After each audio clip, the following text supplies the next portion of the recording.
Chegamos aqui no sítio dos Porongos, em Pinheiro Machado. Deu mais ou menos um pouquinho, 1h10 da distância de Bagé. E é mais um dos locais de memória relacionados à Revolução Farroupilha.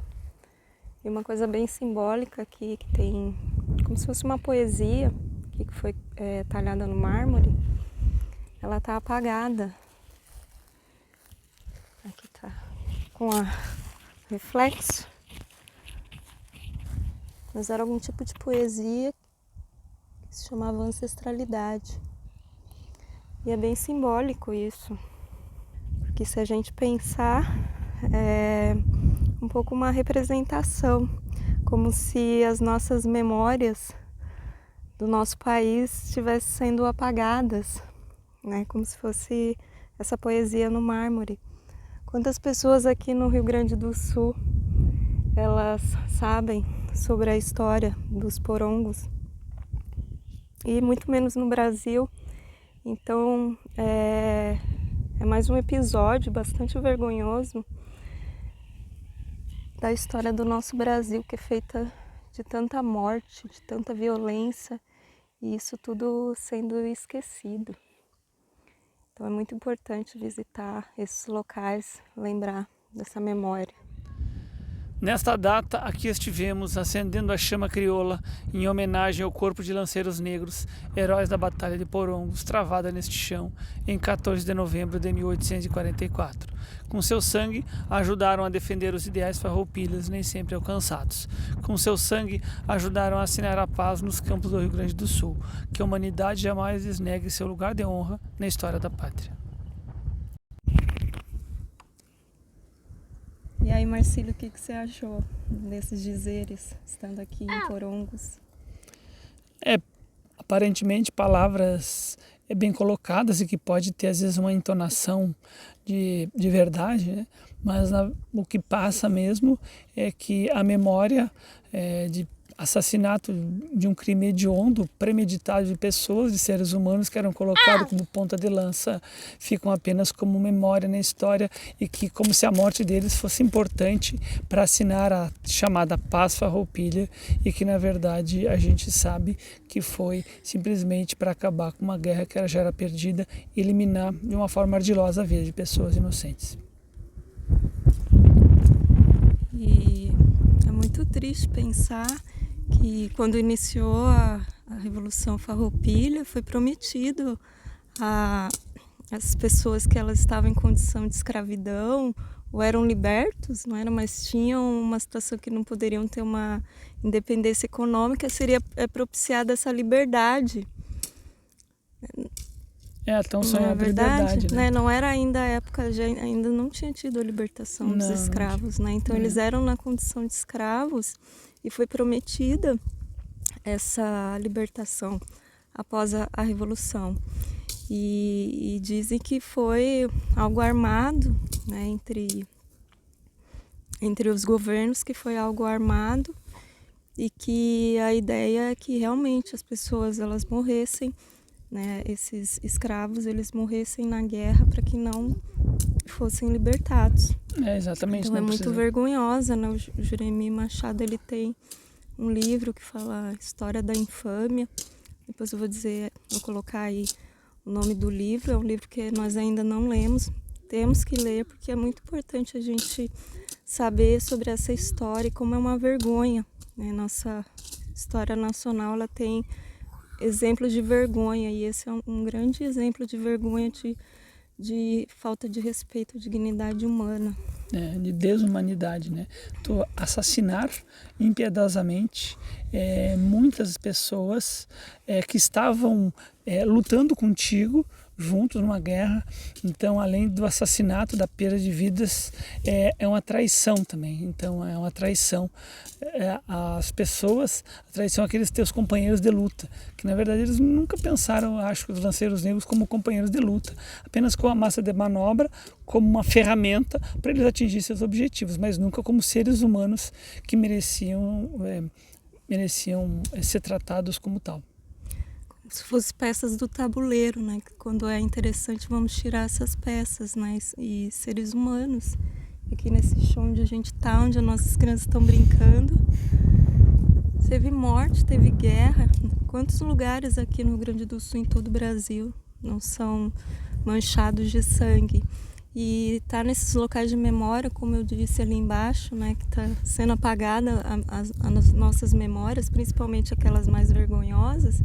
A gente tá nesses lugares e falar para os nossos filhos a história, né, mostrar a importância, ocupar esses lugares com essa energia infantil, com brincadeiras, talvez ter mais estrutura nos locais para que as pessoas possam passar o dia, para que essa tristeza ela seja transmutada, transformada, né, em alegria, mas sobretudo em muito respeito para que essa história não se repita.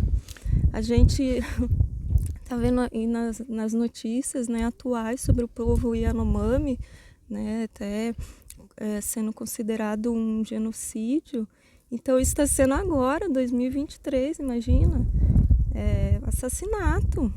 É assim como aconteceu aqui em Porongos há 178 anos atrás, no Brasil, século XXI, isso acontece também de uma forma tão ou mais ardilosa como foi antes, já de caso pensado por parte dos donos do poder até o ano passado. Então realmente é mais uma vergonha que mancha a nossa história, a nossa pátria, mãe gentil, que de muita gentileza acaba tendo filhos tão maus.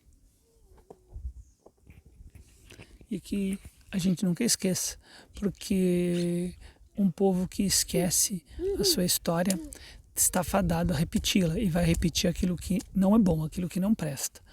Então a gente nunca deve esquecer, não guardar rancor, mas não esquecer para que isso nunca mais volte a se repetir como segue se repetindo. Um exemplo do povo Yanomami é a repetição da história de Porangos sobre outro aspecto, sobre uma outra roupagem. Mas por isso que a gente não deve esquecer. Esquecimento é repetição daquilo que é ruim.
Estamos quase chegando aqui na Vila de Torrinhas, na verdade aqui já é um início.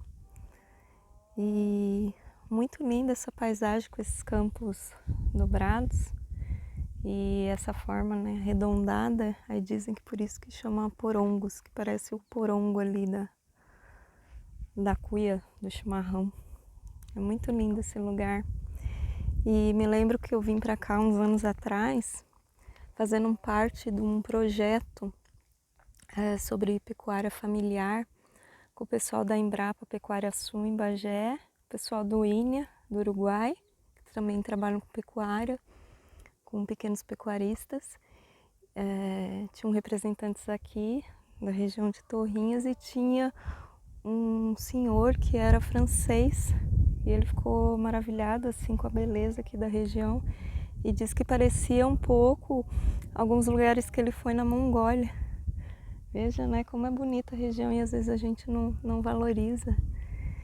E realmente tem uma beleza natural muito singular, né, tem história. Aqui também a Vila de Torrinhas tem uma história.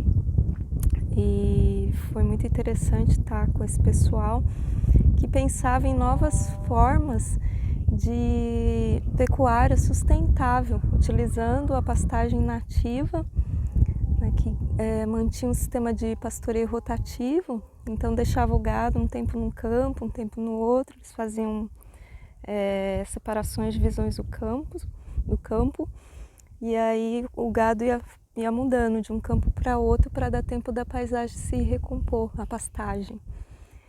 E isso era importante porque mantinha a pastagem nativa, conservava a biodiversidade do local, né, e tinha toda essa coisa de manter a população tradicional aqui na região, valorizar. E os animais, né, o gado, as ovelhas abatidas, elas estavam sendo comercializadas até para São Paulo. Eles estavam buscando um selo, né, da qualidade do produto do Alto Camaquã, que essa região faz parte. Então foi uma iniciativa muito legal. Eu não sei se agora, recentemente, em 2023, esse projeto ainda se mantém, mas foi uma iniciativa muito legal de se pensar em outras formas de atividade sustentável, que se contrapõe um pouco à questão da soja, né, que é uma monocultura que, em muitos casos, é muito predatória aqui para a região. Então essa pecuária com pastagem nativa, principalmente com pequenos pecuaristas, sendo uma alternativa interessante. Pensar em outra matriz produtiva. Ao longo do caminho vocês viram a viticultura, a olivicultura. Então tem outras matrizes produtivas em contraponto apenas à monocultura da soja e mesmo a mineração, que tem vários projetos de mineração aqui na região que podem ser muito nocivos. Então é uma iniciativa muito legal para mostrar que existem outras alternativas.